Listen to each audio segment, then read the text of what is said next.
That I could share my little pin packaging process. I do not pre-back all of my pins because it would take up way too much room. So I always have like, I mean, for these bluey ones, I'm taking 10, and I have 7 that are just how they are, and then 3 of each design that will be pre-backed.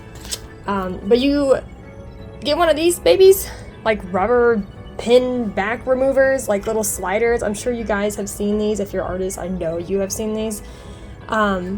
Literally, it just makes removing the little rubber back so much easier and faster, and kind of collects them and just makes the process a little bit quicker. But yeah, little cardboard or styrofoam or whatever you have, remove the back, do a little boop, and there you go, piece of pie, easy peasy. These I get done online, get them shipped in, and have been cutting the corners myself, because I don't think that where I get them done has the option, and I can't remember the company's like I'm trying to see if it's on the box. I don't remember. It's square back, square papers, square things. I'm gonna find it, and then I'll tell Kinsey, and they're gonna put it right here. Woo! They're kind of expensive, but it's one of the few places I could find that allows me to have like the square shape that I like for my pins, but also do really fun holographic.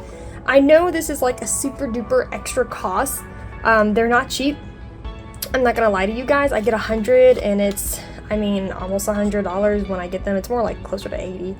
But I just like the added foil. I think it adds a little something extra. You can, the same for my enamel pins.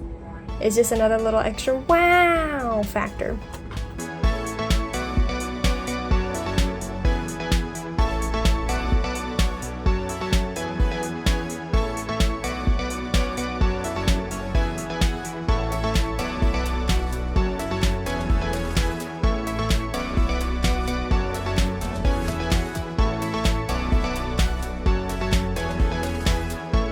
Something I did not expect to come in time for this convention. I placed a new order of different design bluey pins because I'm already kind of running out, but I still have like maybe 10 of my old designs. If y'all remember, this is literally what I just had at PopCon Louisville, and yeah, didn't think these would come so soon. Love how they turned out. That's great, but I feel like I need to sell these first. So I'm not actually going to have these displayed at this convention, but I will still bring them just in case. I do think I'll include muffin and socks. I feel like they're new. They can be added to the board. But yeah, another thing that it got here too soon. Darn. Shoot.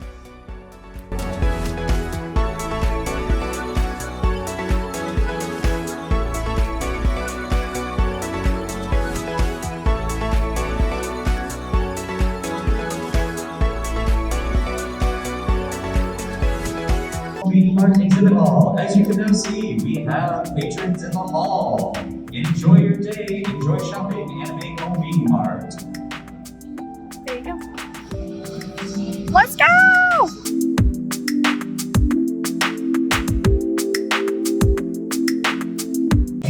So Saturday's almost done, the first day, and it's been very well.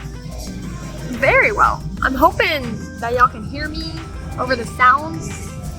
They've had this playlist playing all day, which is fine because I kind of dig it. It's nice music, but that doesn't mean y'all can hear me.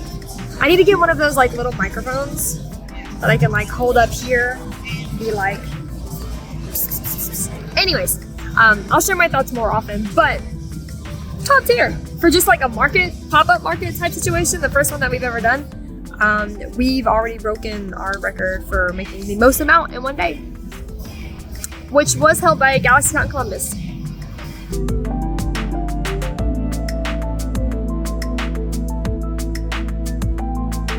So, this past weekend, which was the weekend of July 15th through the 16th, I did my very first anime CONBINI MART.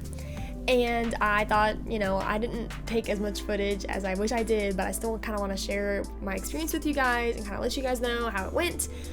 It went really well. I've never done a pop-up market before, but this was held about 2 hours out from me. It's a little bit north of St. Louis, and it was held in the St. Charles Convention Center.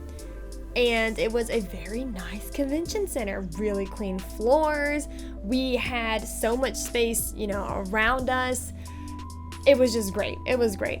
If you don't know what a pop-up market is, basically it's not like your average Joe convention. It was literally food and us. Food and artists and vendors. And it was great. I think it was just so cool to, be in a different area like that where it's all it's all the market,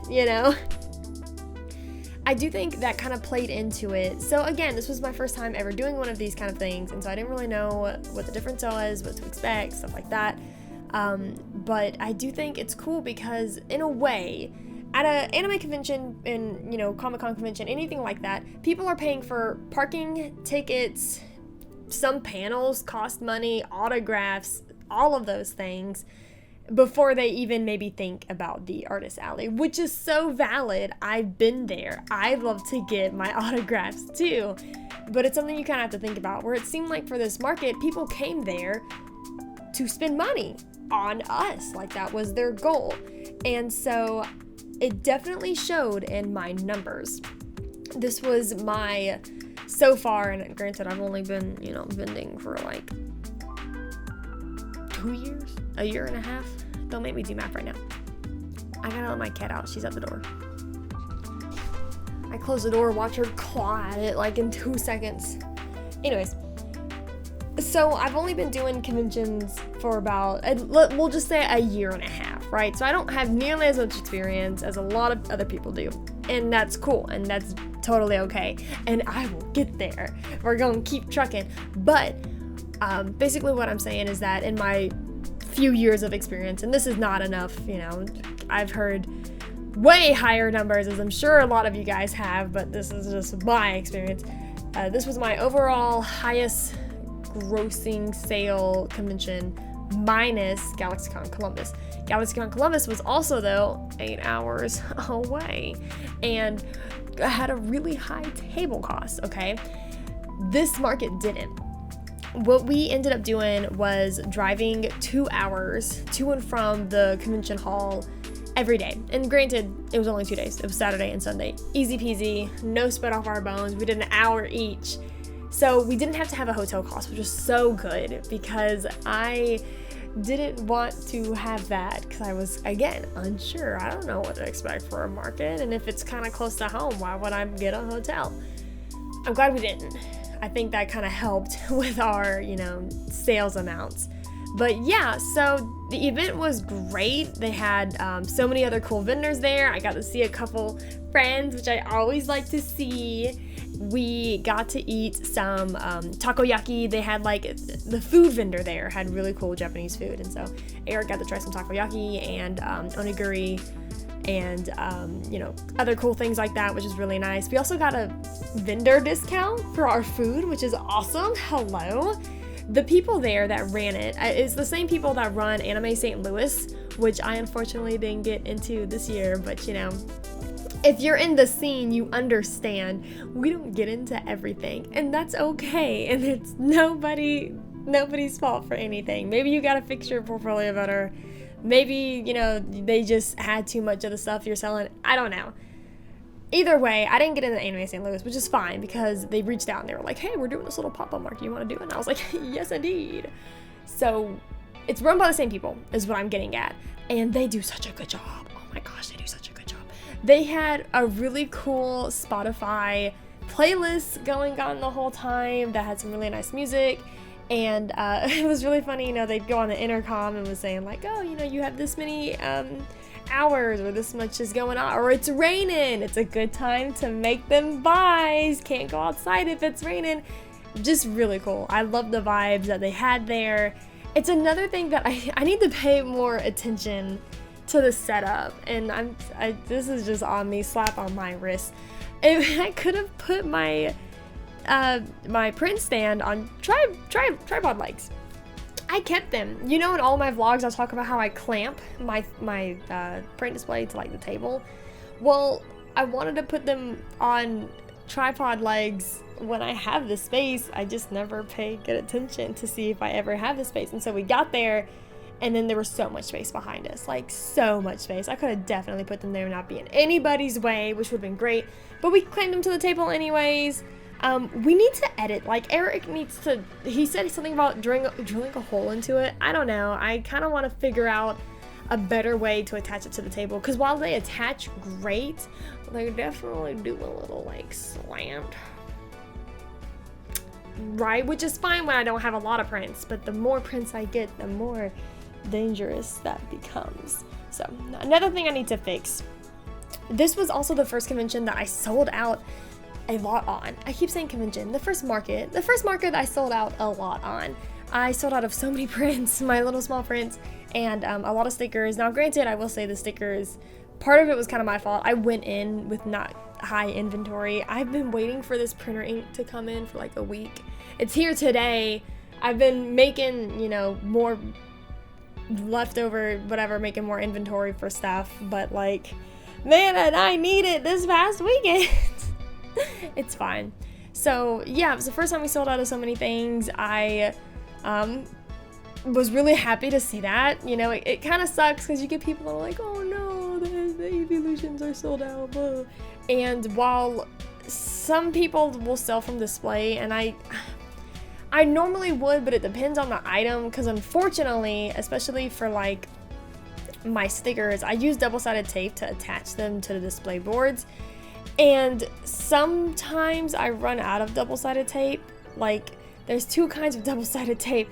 There's a permanent, really sticky double-sided tape, and then there's like something called magic tape or something where it's removable. Like, it's soft, it's easy, it'll attach, and you can peel it off and it will not ruin it.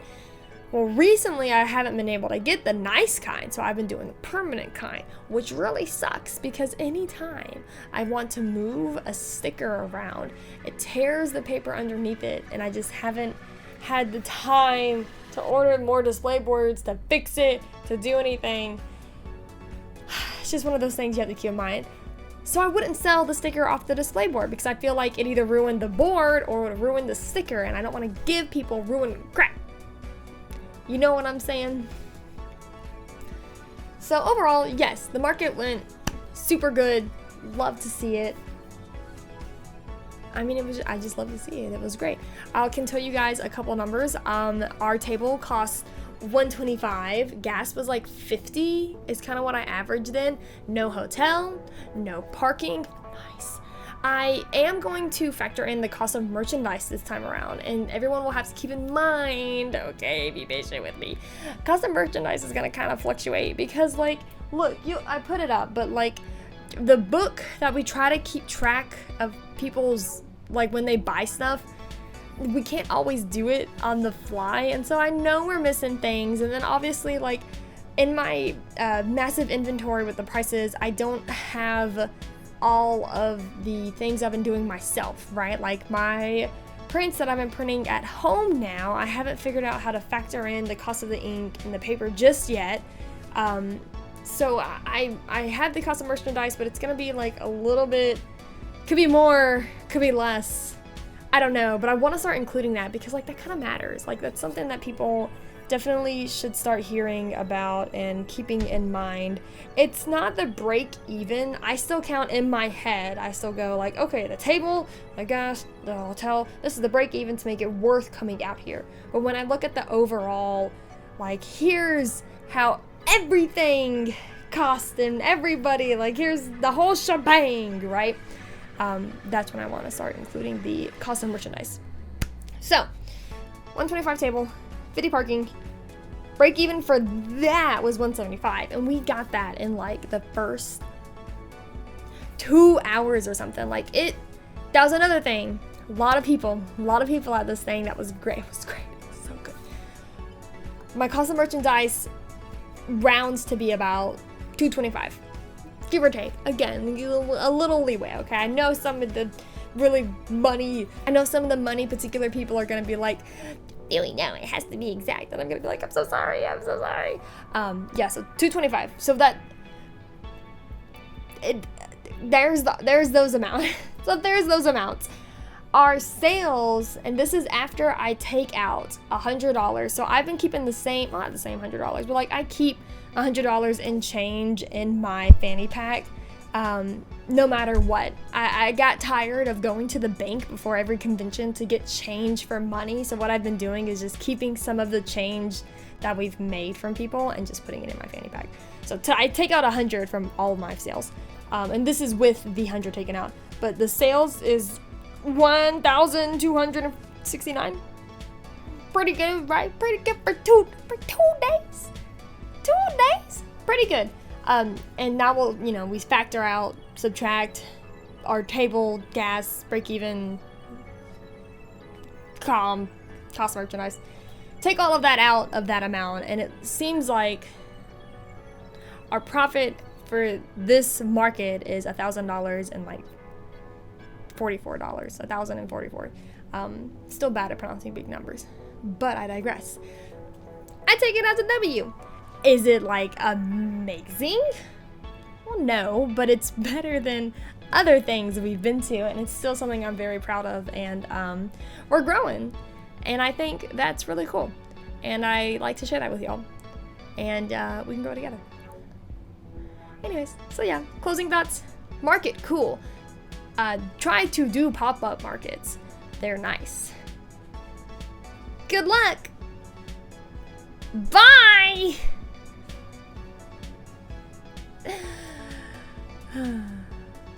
Okay, bye. Bye.